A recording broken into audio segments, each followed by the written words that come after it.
Sanibonani, welcome back to my channel, welcome back to any video. Ngiyabonga kakhulu for coming. Please kindly subscribe, like video, share video as well.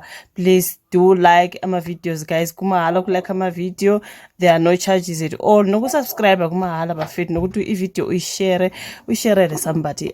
Thank you very much you guys for uthando lweni.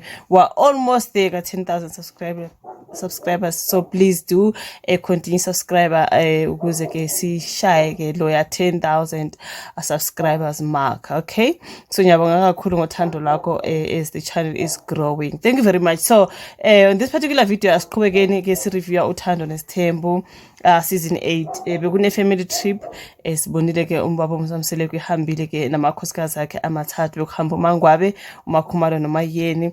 Ubengayile uMamkhulu, ubengayile uMakhwela. Simzwile I did upload another video where uMakhwela bekasho ukuthi she didn't know about the family trip, she wasn't invited, so but ke basebemkhipha nguMamkhulu. But anyways, on this particular one afuna ukukhuluma ngetrip yonke ukuthi what happened on the trip. Ngifuna ukukhuluma ke about the matter kaMangwabe Mawande indodakazi kaMangwabe, right? So there's a particular drama that happened there, just a situation, where ke bahleli bengumndeni nje laphana ke kumnandi kujatshuliwe bese ke kususwa iculo kuyasina bayasina. Siyamazi uMaKay when it comes to ucula ukusina, she loves that.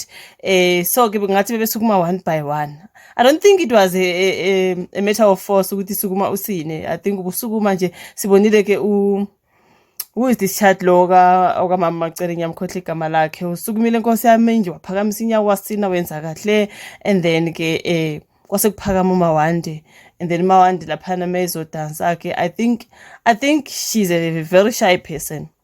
Ushaye uMawande uhlulekile ukuphakamisa inyawo Nkosi yami wathi 1 2 1 2 wasekuphakama kuMakhumalo engathi ithi ngikubonisa ukuthi yenza kanjani. SiMaKay becula yamazi esenza nje ukuthi kungathi kuba naleya vavavum, you know what I mean.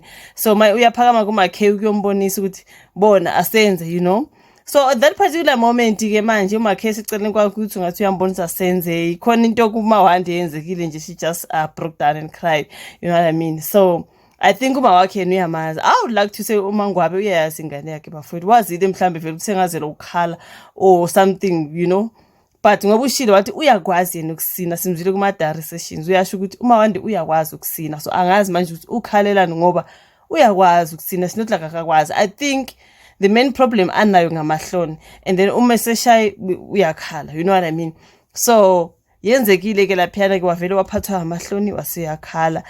Kwase ukuthi Mangwabe ke wadinwa ileyo nto, waphakama laphana Mangwabe wamlanda wathi ngizokubhonya ibhadi.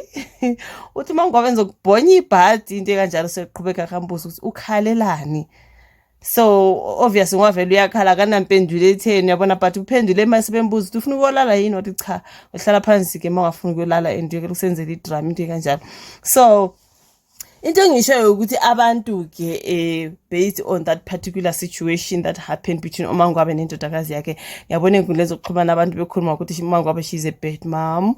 Why would she do that to her daughter, and bekumela ihandlishe in a different way than ukuthi amthethise phambi kwabanye. Akamthethanga kangakho man, ukuthi nathi nje abantu sasithatha into encane siyenza into enkulu.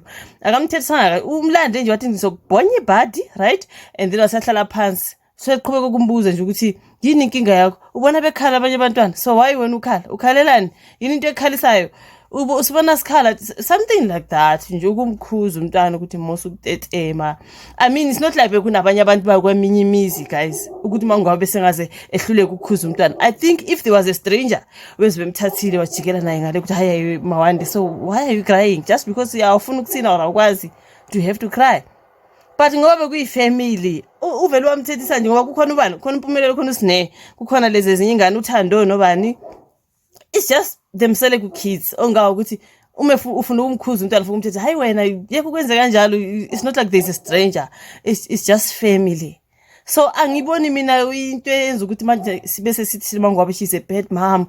Why kumele thethise omunye kanjalo phambi kwabantu bapha abantu, because those are just siblings and those the moms Makhumalo, Mayeni, Mangwabe. Angazi Mangwabe sesikhuma mhlambe nge-camera crew, like what are we talking about when we are saying she's a bad mom? Umthethise phambi kwabantu baphi abantu bahlala lapha kamsele kubonke abantu kade belapha ongawo ukuthi engamthethisa phambi kwabo bengeke utrip besekhaya amthethise futhi if nakhona bekungasukuthethisa lokho for me at least it wasn't that bad nami ngayithethisa ingane la isuka wena uye ku-13 mama yenikelisayo ukhalelani ngizokubhonya you know we always say that to our children akamshayanga guys akamshayanga umkhuzile. So people are like, no, she's a bad mom.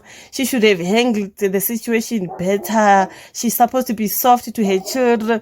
Bakhona futhi abanye bathi nina yini nitetemisa ingane nina. What wrong did she do Mangwabe for us to say she's a bad mom? Angayibona into wrong mina lapha. That's why ngithi mina it's not like there was a stranger. It was just a Mseleku family trip. So masithi phakathi kwabantu bengazamthethise phakathi kwabantu sisho ama siblings wakhe. Awukwazi wena ukuyithethisa yakhe ingane phambi kwasisi wakhe or umzala wakhe or you know because yibona abantu kade belapha kunabo sisi wakhe nabo bhuti bakhe lapha. So uma sithi akakwazi ukumthetha phambi kwabantu like what do we mean guys? It's not like it was bad. Ngiye ngabona ka Instagram mangabo postile wapost indodakazi yakhe mhlambe is after esebona abantu bethi she's a bad mom or what upostile nje isithembe sakhe noma one day wathi itheni title sengize ngayikhohlwa i-caption sengize ngakhohlwa esisho nje ukuthi she's something special to her because they look alike futhi uyafana noma wakhe. Of course uyamthanda guys, doesn't mean ukuthi ingane yakho uyithethisile awusayithandi cha uyamthanda of course mhlawumbe ubone nje inkulumo zabantu athi cha ake ngiposte ke indodakazi yami babonise ukuthi umntana nami noma ngimkhuzile ngisamthanda. It doesn't mean ukuthi angimthandi, I mean ukukhuza ingane into engidinayo ukuthi kuthiwe phakathi kwabantu I'm like bapha abantu osisi bakho obhuti bakhe okhazini bakhe abalapha oma bakhe like there was no stranger unless i-camera crew ngapha esingababoni. They are strangers, they are there like honestly I think she's a very shy girl. Ngicabanga ukuthi ingane eshy inkosi yami futhi mase shy nje sokuthi sina phela vela vala ubuso aphatha amahloni ayi washo wakhala wasebhore kuMangwabe nje ukuthi hayibo manje ukhalelani ukwababona bekhala abanye abantwana noma ungakwazi ukusina usungasukuma nje phambi unyoke one then sit down, you don't have to cry ukhalelani. Of course she did the right thing tamkhuza umntana angamtetemisi uMawande. She's growing you guys, she's growing akaselani ingane encane mhlambe elingana nabo umnini or those younger. She's a big girl now. I understand being shy, I understand ukuthi vele kunabantu abashesha bakhale konke lokho, but why are we saying uMangwabe is a bad mom is my question. Khona abantu bathi hey Mangwabe no she's such a bad mom, please be soft to her, understand her situation. Mhlambe nje isimo sakho nomseleku nje banithi niya separate, that's why umntana azokhala konke lokhana ngiyakubona guys, but sometimes we're just serious for me nje. Sometimes we're just ubekhuza ingane. How is that being a bad mom? Awuyikhuzi wena yakho awuyithethisi. There were no strangers. According to me it was a family thing. Kukhona uMpumelelo sibonile uMpilo esukume ekhuluma nomntana kubo sibonile nje uMpumelelo bonke nje babe soft to uMawande bathi ayichagela musu ukukhala, even uMakhe sibonile amnikeza ihug and all that. Then Mangwabe yena waphakama waba that mother wathi listen awuzokuthethema la angiboni tetetemisayo. Kodwa ke uMakhe noMpilo sibabonile nje noMpumelelo they were just showing her love, right? It's not like akalitholanga uthando just but uma wakhe bekafuna ukuqinisekisa ukuthi next time she does not do that ngoba ukhulile manje Mawande bafethu like wasokuthayenza into so just because you can't do it and then you break down, you cry. So ubefuna ukuzama ukumake sure ukuthi next time she doesn't do it, it doesn't make her a bad mom. She's just being a futhi it's not like she was just being she was strict, yeah, not ngendlela ebhedayo, you know what I mean. So for those who are saying she's a bad mom, can we please calm down? Sonke labantu abethi siyabakhuza ingane ziyatetema ingane ziyathini siyazikhuza umshawuthi nje umntana ayisuka fuck off into kanjalo nje. That does not mean awumthandi, we are just reprimanding your child. And Mangwabe did the same ngoba bekungekho abantu bemzini lapha, it was only themselves because umthethise phambi kwabantwana bakubo like futhi bengamthethisi ngenhlamba ukuthi ubemsukela emthethi no ubemkhuza ukuthi ukhalelani. Wazathi ufuna ukuyolala wathi cha okay ungafuna ukuyolala ke hlala phansi. So, how is that being a bad mom? Angazi mhlambe just mi ngoba namhlambe ngiyafana noMangwabe ngingale tete manje manje ukhale nje sasa sisiphakathi kwabantu kwabo ngakusi family umane nje broke down you cry singizohleli njalo ngincengana nayo ayithula hayi yekela uMangwabe akhuza umntwana. That's me. I do not know. It doesn't comment section, like, subscribe, share, spona nebezayo. Bye.